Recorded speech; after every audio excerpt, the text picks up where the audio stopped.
আর শুক্রবার সারাদিন ব্যাট ধরবো, বল কর। ঠিক আছে, দেখি কেমন পারিস। তুই বল কর।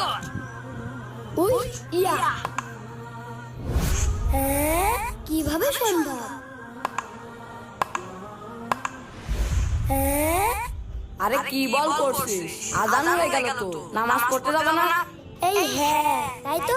এই খেলা বাদ দে, নামাজ পড়তে যেতে হবে। না না, আজকে আমার আউট করে তারপরে নামাজ পড়তে যাবি। না ধুর, কেবল আজান হচ্ছে, এখনো 1 ঘন্টা সময় আছে।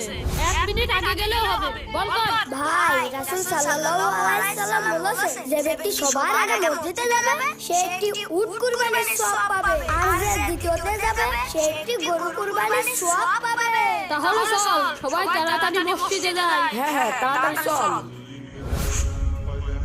أنت فكم عبرت عنها وبنيت المجد